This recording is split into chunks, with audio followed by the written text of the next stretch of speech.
Ako nga pala si Mark, taga Maynila. Ang ikukwento ko ay personal kong karanasan noong bakasyon namin sa Baguio.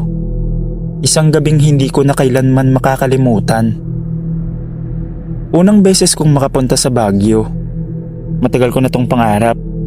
Yung lamig, hamog, tahimik na kalsada, at syempre, pahinga mula sa gulo ng Maynila. Kasama ko noon ang girlfriend ko na si Jessa at ang pinsan kong si Ryan na siyang nagmamaneho ng sasakyan.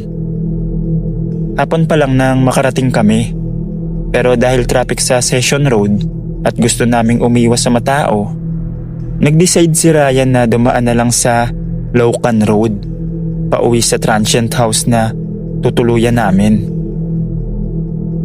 Mabilis lang to, saka tahimik, sabi niya habang binababa ang bintana.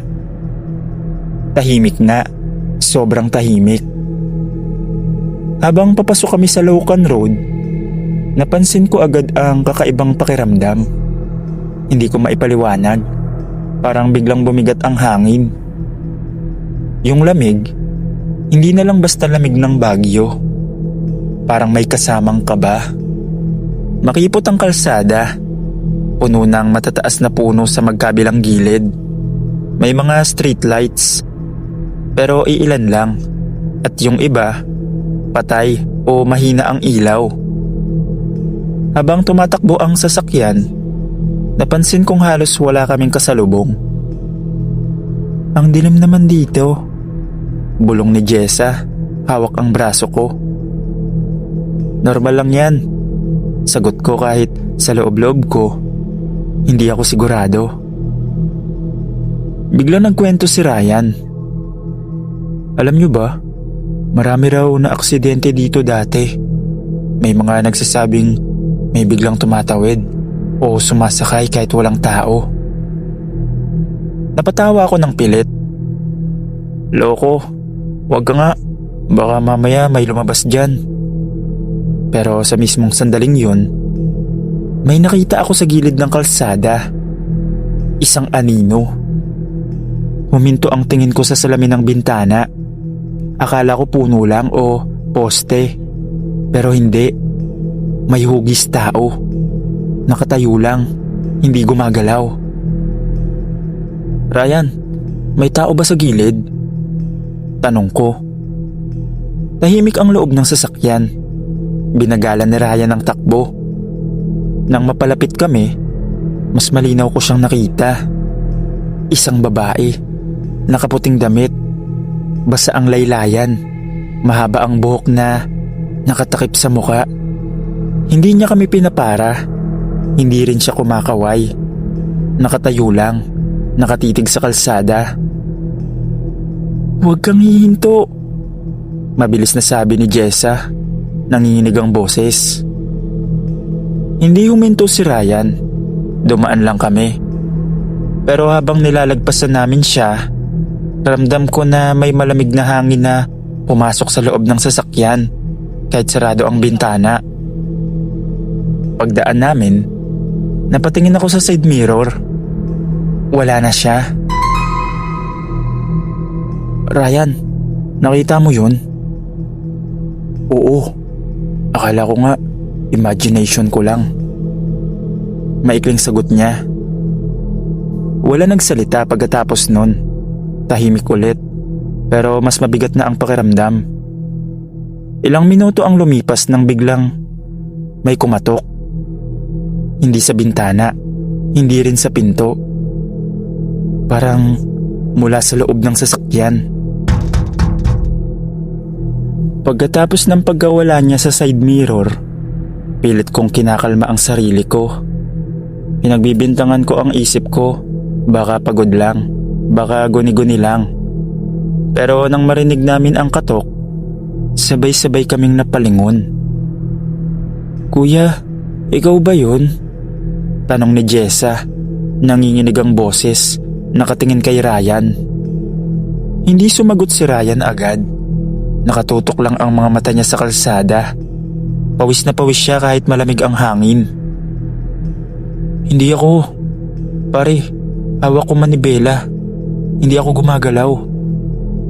Sabi niya. Muling may kumatok.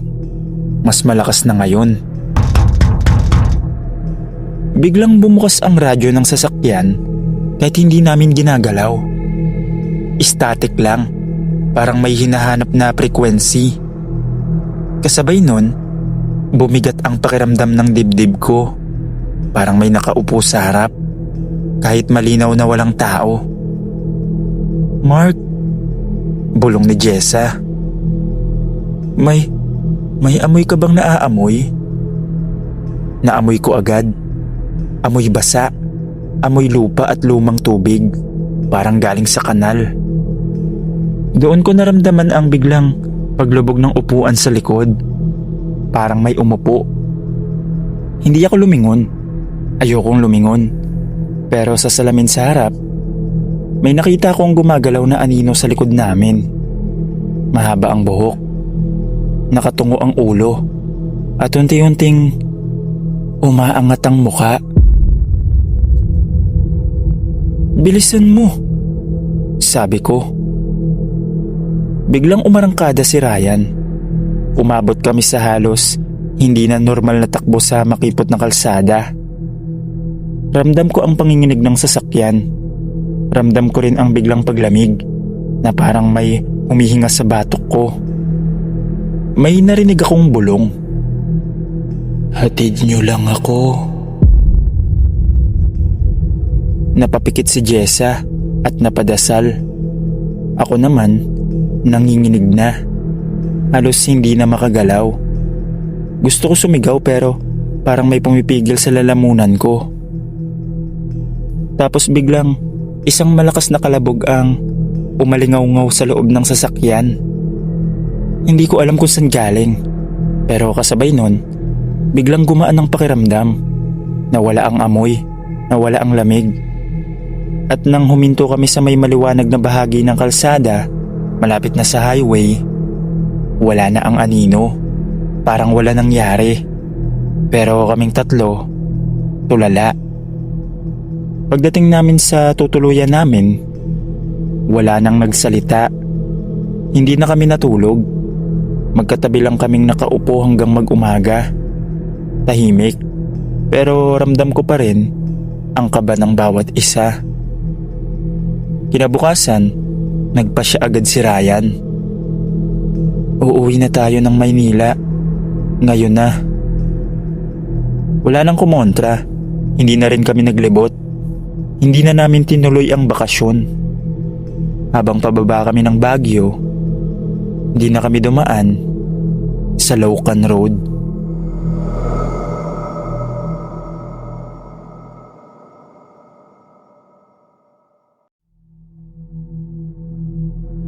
Tawagin niyo na lang po ako sa pangalang Lina. Tendera ng pasalubong sa Session Road. Mahigit 15 taon na akong nagtitinda dito. At masasabi kong kabisado ko na ang itsura ng mga turista. Kung sino ang bagong dating, kung sino ang pagod, at kung sino ang nag-i-enjoy lang talaga sa lamig ng Baguio. Pero may isang bakasyonista na hindi ko makakalimutan. Hapon yun, bandang 5:00, yung oras na medyo palubog na ang araw. Pero buhay pa ang Session Road, maingay pa rin, puno ng tao, halo-halo ang amoy ng kape, ukay, at pagkain sa gilid-gilid. Normal na araw lang. Hanggang sa may lalaking huminto sa harap ng pwesto ko. Mukha siyang turista. May suot na jacket, kahit hindi naman sobrang lamig. May backpack at mukhang bagong dating. Pero ang kakaiba yung linis niya. Walang pawis, hindi rin halatang pagod. Parang hindi na apektuhan ng lakad at akyatan. Magandang hapon po. Bati niya. Mahina ang boses. Parang may echo kahit malapit lang siya. Magandang hapon din. Tagasan po kayo? Sagot ko. Ngumiti siya, pero hindi ko maipaliwanag. Bakasyon lang, sabi niya. Hindi niya sinabi kung saan siya galing. Habang tinitignan niya ang mga paninda ko, napansin kong hindi siya humahawak ng kahit ano.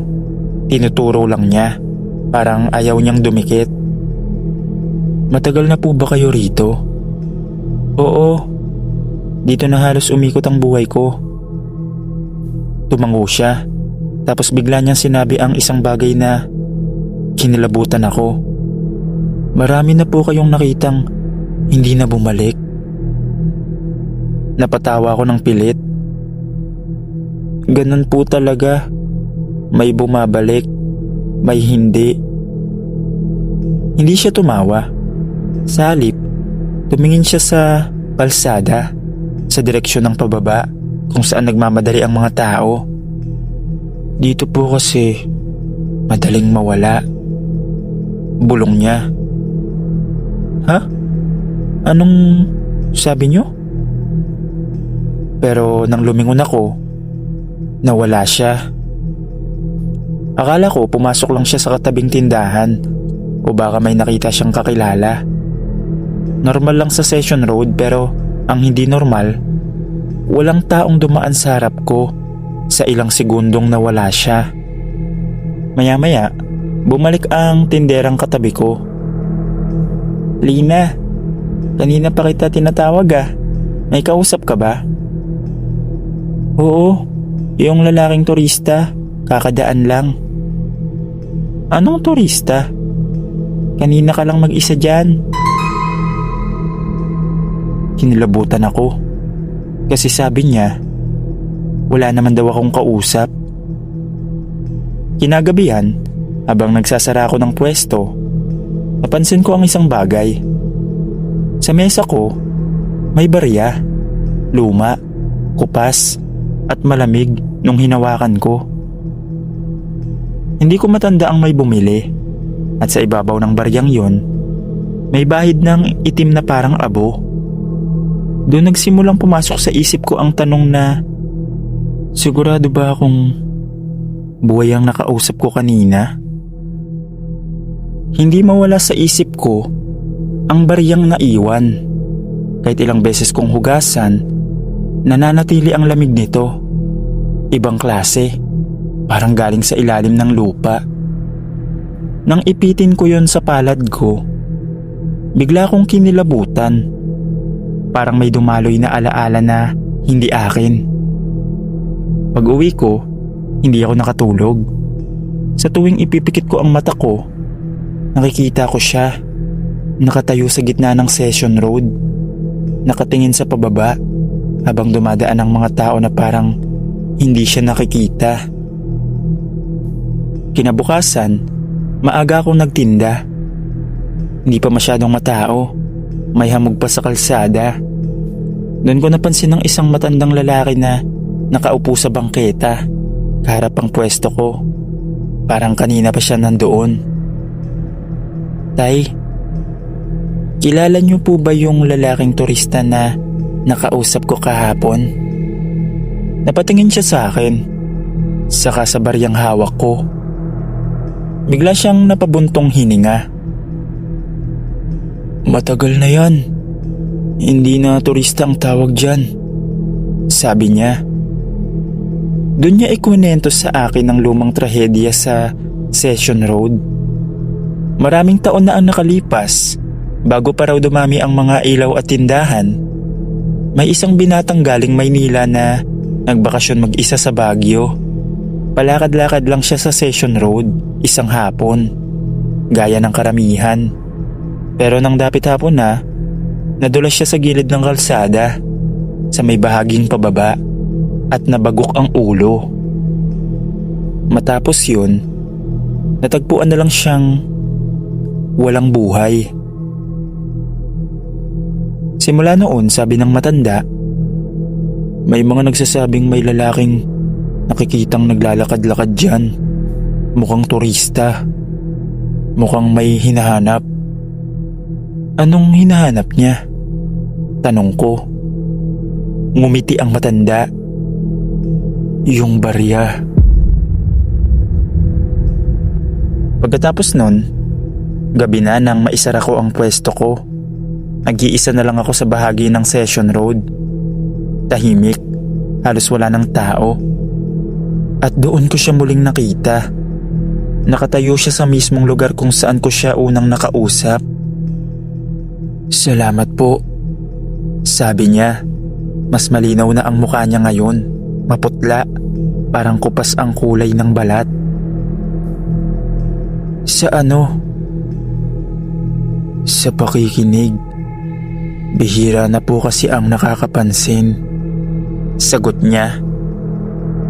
Napansin ko ring hindi na nakalapat ang paa niya sa lupa. Bahagyang nakaangat. Ang mga ilaw sa paligid biglang kumurap. "Pwede po bang makauwi na?" sabi niya. Hindi ko alam kung anong isasagot ko. Kaya ang nagawa ko na lang, nagdasal ako ng buong puso. Unti-unting ngumiti ang lalaki at unti-unti ring siyang naglaho sa hangin kasabay ng malamig na simoy na dumaan sa Session Road.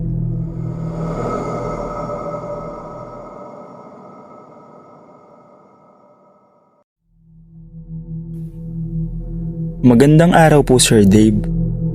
Ako nga pala si Paulo. Gusto ko lang ikwento, noong nagbakasyon ako sa Baguio para magpahinga at magmuni-muni. Tahimik kong pinuntahan ang Bell Church. Iniisip na magandang lugar ito para magmilay at magpicture. Hindi ko inakalang doon ko mararanasan ang isa sa pinaka-nakakatakot na sandali ng buhay ko. Maaga akong dumating, bandang 7:00 ng umaga.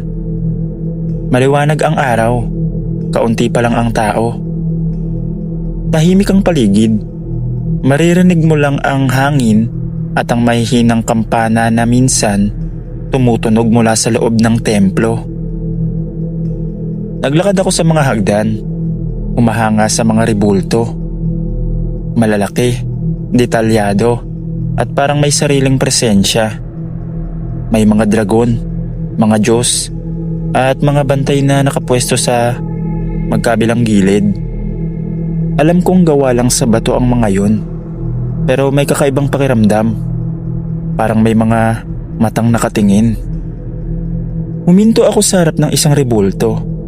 Isang matandang lalaki na may hawak na tungkod.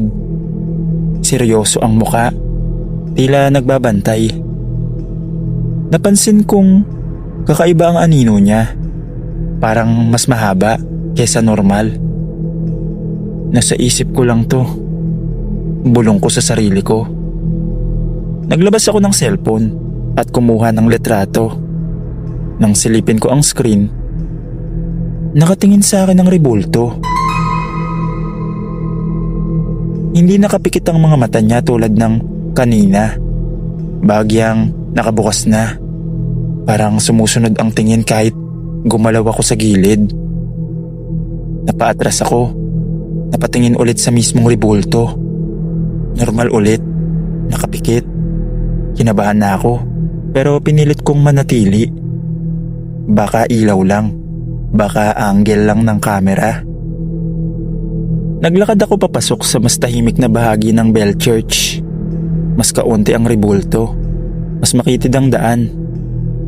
Doon ko narinig ang tunog ng bato. Mahina. Parang may kumikiskis. Lumingon ako. Ang ribultong dinaanan ko kanina, nakaharap na sa direksyon ko. Sigurado ako, hindi yun ganun kanina. Mas nakatagilid na ang ulo. Mas malapit sa akin. Nanlamig ang batok ko. Umiikot ang sikmura ko. Hindi totoo to, sabi ko habang paatras. Biglang huminto ang hangin. Naging sobrang tahimik. Wala na ang tunog ng kampana. Wala na rin ang mga boses ng tao sa malayo. At doon ko narinig ang isa pang tunog. Mabigat na hakbang. Hindi ako tumakbo agad. Parang may pumipigil sa katawan ko. Ramdam kong may gumagalaw sa likod ko kahit hindi ako lumilingon. Biglang tumunog ang kampana. Malakas, paulit-ulit, parang may nagbababala. Doon na ako tumakbo. Hindi na ako huminto hanggang sa makalabas ng Bell Church. Pagdating ko sa labas, sakalang bumalik ang ingay ng paligid. Mga tao, sasakyan, mga batang tumatawa, at parang walang nangyari. Pero nang tignan ko ang phone ko, wala na ang mga litrato. Lahat ng kuha ko sa loob, burado. Isang larawan lang ang natira. Larawan ng rebulto. At sa litrato, nakangiti ito. Pagkatapos nun, hindi na ako bumalik sa Bell Church. Hindi na rin ako nagkukwento tungkol doon. At hanggang ngayon, hindi ko pa rin makakalimutan ang karanasan kong yon.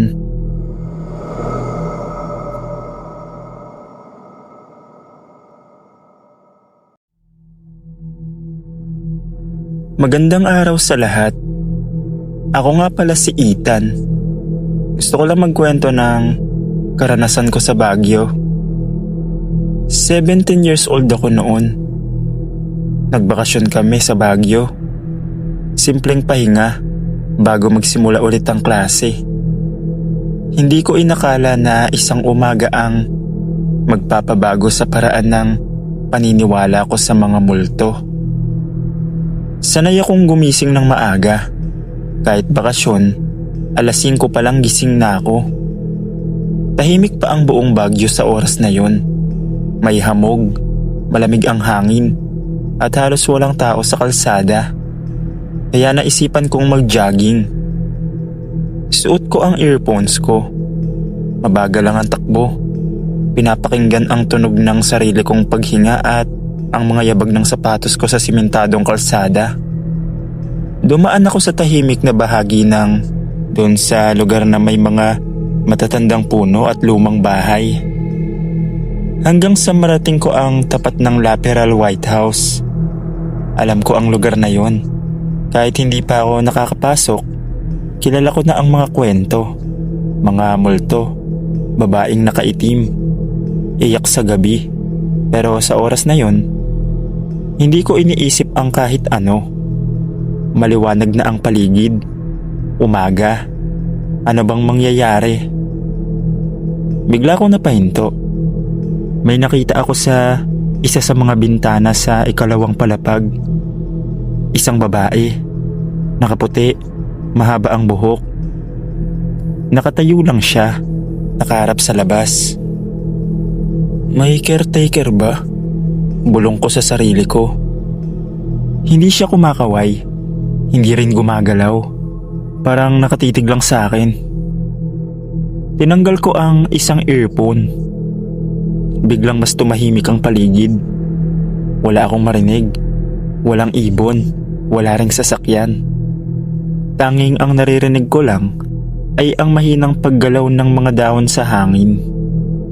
Tumakbo ko ulit, pero mabagal, para lang makalayo. Pero napatingin ulit ako sa bintana. Nandun pa rin siya. Mas malinaw na ngayon. Maputla ang mukha niya. At ang mga mata niya nangingitim. Doon ako kinilabutan. Huminto ako ulit. Hindi totoo to, sabi ko sa sarili ko. Pero sa mismong sandaling yun, ngumiti siya. Hindi ngiting normal, parang pilit. At unti-unti, iniangat niya ang kamay niya. Hindi para kumaway, kundi para ituro ako. Biglang bumigat ang pakiramdam ko. Parang may humawak sa paa ko.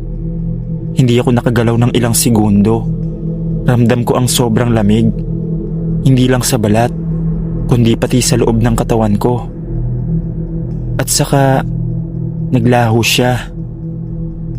Hindi siya lumakad, hindi rin umatras. Nawala na lang. Doon ako natauhan. Tumakbo ako, hindi na jogging.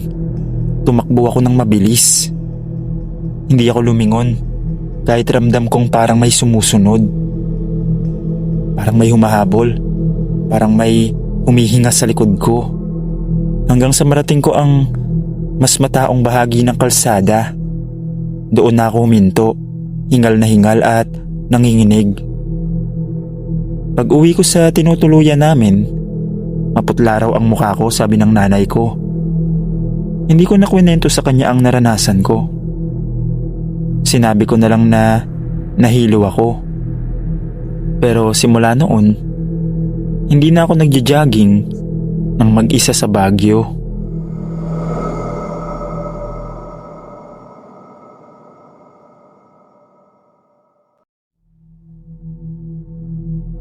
Hello Sir Dave. Ako po si Mira, 24 years old. At lumaki akong sobrang close sa mama ko. Simula bata pa lang ako, siya yung lagi kong kasama sa lahat. Sa school, sa simbahan, at lalo na tuwing undas. Tradisyon naming mag-ina ang pagpunta sa sementeryo tuwing araw ng mga patay para dalawin si Papa. Tuwing darating ang undas, maaga pa lang, gising na kami ni Mama. Siya yung nagluluto ng paborito ni Papa, pansit at puto. Ako naman, taga-bitbit ng bulaklak at kandila.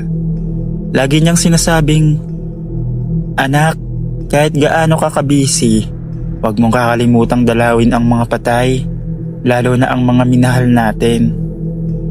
At oo, tuwing undas, kahit gaano ako kapagod o may lakad man ako, hindi ako pumapalya.